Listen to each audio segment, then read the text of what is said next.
اللهم غيرني للأفضل في سلوكي وحياتي وقراراتي واختياراتي قبل مماتي.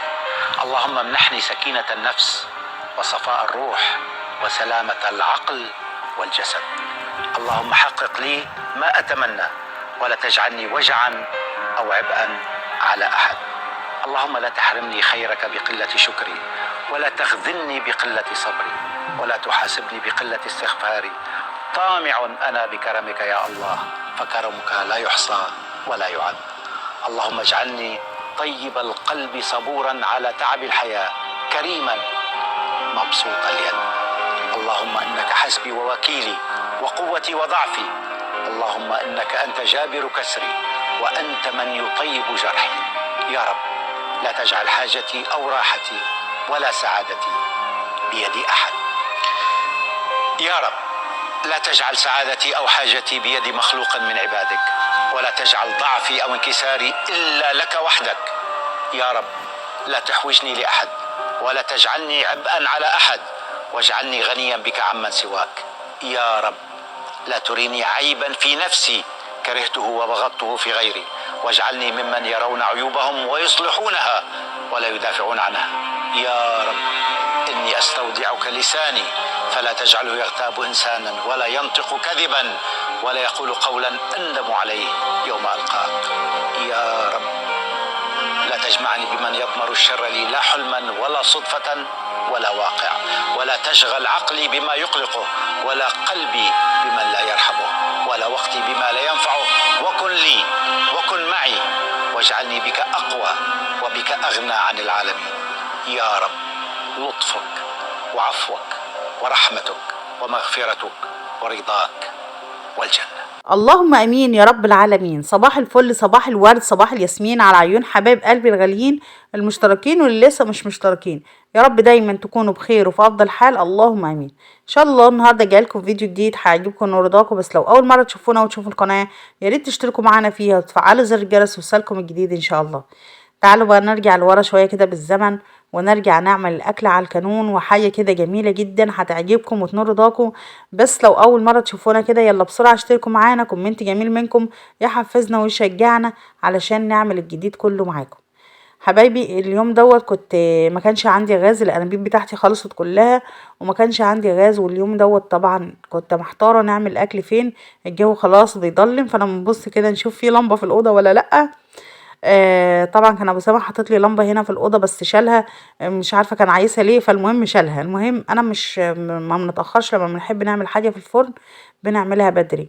فطبعا اليوم ده كنت هنتاخر خلاص، المغارب دخلت عليا وانا كنت مستنيه ان انا نجيب انبوبه، بس للاسف الراجل صاحب الانابيب او اللي بيغير لنا الانابيب ما جابش واضطريت ان انا نعمل على الكانون. بس اكل الكانون حاجه تانية خالص، ريحه وطعم. وانا على طول دايما بنعمل اصلا على الكانون، لما بتطلع في دماغي كده نعمل صينيه حله المحشي على الكانون، نعمل اكل جميل على الكانون. فالكانون طبعا من ايام امهاتنا واجدادنا، يعني كان اكله جميل وريحه وطعم تمام. فانا قلت بقى خلاص هنعمل، طالما مضطريه هنعمل الاكل وان شاء الله هيكون جميل جدا. بس هو مشكلته في الدخان شويه لغايه ما ظبط معايا، وبعد كده ابتديت زي ما انتم شايفين كده اهو البصل اتحمر معانا اهو شكله جميل. هنحط عليه الميه، وده احنا هنعمل رز صياديه وهنعمل سمك مشوي.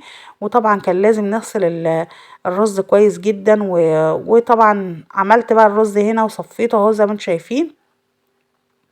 وبتاخدي حذرك بقى لان طبعا على السطوح غش وكده يعني، فايه بنعمل الحاجه بحذر شويه علشان الحاجه اكلنا يكون نظيف.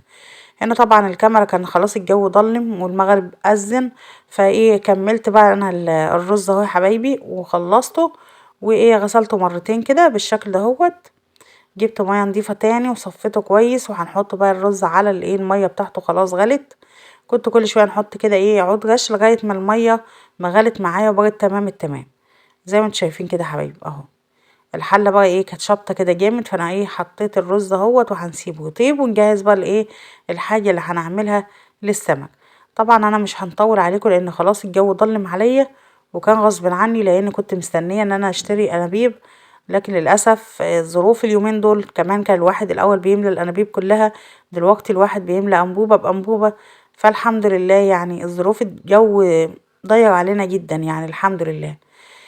هنا طبعا كنت ايه ابو سمح كان متسوق لي كده تسويقه حلوه، فقلت نوريكم التسويقه اللي هو جابها لي. جاب لي طماطم وجاب لي كمان شويه طلبات يعني كده للمطبخ، مش كتيره، يعني على قد لحافك برضو ومد رجليك. وهنوريكم وصفه جميله جدا توفري بيها السمنه، السمنه للبيت او الزيوت. يعني لو انت عايزه مثلا تطبخي طبخه حلوه، هتعملي ايه علشان خاطر توفري. هنا ده ليمون علشان هنعمله ان شاء الله كده ليمون مخلل لرمضان.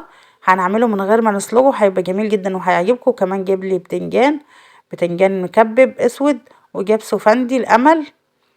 امل بتحب السفندي والبرتقال، وجاب لها طبعا، وجاب خيار برضو. ايه كل حاجة كده يا دوبك على قد ايه مثلا تقضي يوم او اتنين، وبعد كده بنشتري. وجاب كمان جلجاس، وده كيس فاضي. وطبعا دي بطاطس. زي ما انتم شايفين كده الخضار بتاعنا ما شاء الله طازة وجميل. طبعا هنركنه تاني في الكيس ونعبيه تاني علشان خاطر طبعا جاب لي هنا ايه. دي يا حبايبي هتستغربوا لشكلها، بس هي ديت ايه دهنة من بتاعة اللحمة دي. تمام. هنعملها مع بعض. هنقطعها كده تقطيعة حلوة صغيرة علشان هنسيحها ونوفر منها السمنة. طبعا انا هنا عبيت الخضار كله ورا بعضه كده في الكيس كده لغاية ما ندخله الايه التلاجة. وقلت بقى بالمرة وانا قاعدة كده نقطع الايه الدهنة، جبت الحلة بتاعتي، وطبعا الحلة نضيفة وناشفة.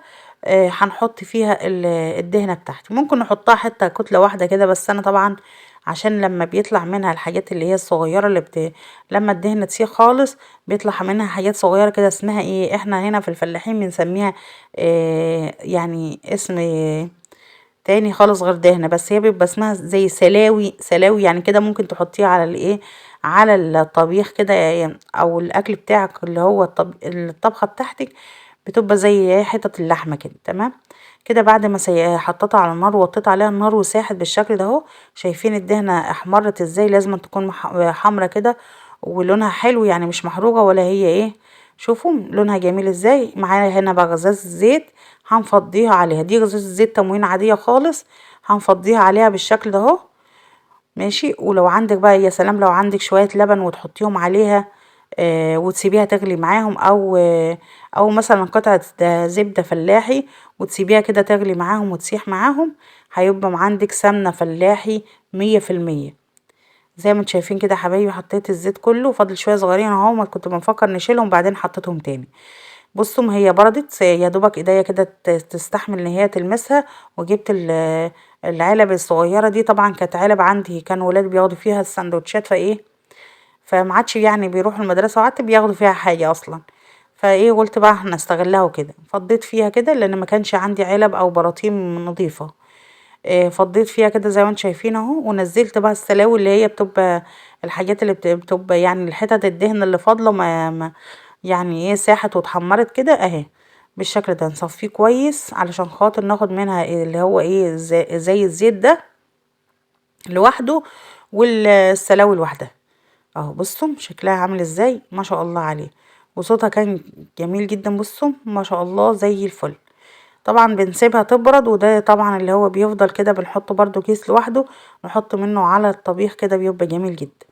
هنا كملت بقى تصفية الحاجات اللي نزلت من الدهنة دي. واي حاجة طبعا انا مش حباها بنركنها على جنب. ده بقى عشان بنصفيها ليه؟ عشان لو حبيت مثلا نعمل منها شوية رز ما يبقاش باين فيها اي حاجة ولا تنعرف اصلا ان انت عاملة بايه. بصوا جميلة ازاي ما شاء الله، وريحتها جميلة جدا وطعمها جميل جدا وشكلها كمان يفتح النفس. نسيبها بقى لما لغاية ما تبرد معانا. دي بقى السلاوي اللي انا بقولكوا عليها اهي. دي ولادي كانوا بياكلوها كده وهي لسه سخنة، بياكلوها كده بيقولوا طعمها جميل جدا. بصوا مقرمشة جدا ما شاء الله عليها اهي. بس طبعا في دي نسبة دهون جامدة، بس يعني ايه الواحد ما انا عن نفسي ما بنحبش ناكل اللي هي السلاوي دي. ليه؟ بنحس كده ان دهون جامدة يعني ما نقدرش نستحملها. هنا بصوا شايفين بقى لما بردت بقت عاملة زي السمنة الفلاحي بالظبط. شايفين شكلها عامل ازاي؟ جميلة جدا ومرملة جدا جدا وما شاء الله عليها. يعني ممكن بقى تعملي بيها شوية محشي. يعني ايه زي مثلا ما تكوني بتعملي مثلا المحشي بتحطي له مثلا الدهنة الضاني دي، دي برضو ممكن ايه تعملي بيها المحشي، تعملي بيها طبخة، تعملي منها مثلا اي حاجة عايزة تعمليها منها تعمليها منها. هتوفر معاكي السمنة والزيت، لان طبعا الزيت غلى والسمنة غلت والدنيا يعني ما يعلم بيها الا ربنا. ربنا يسترها علينا. ويا رب لو الوصفة عجبكم ما تنسوش لايك وشير ودعوة من قلبكم ليا، وبحبكم في الله يا احلى اخوات في الدنيا. مع السلامة.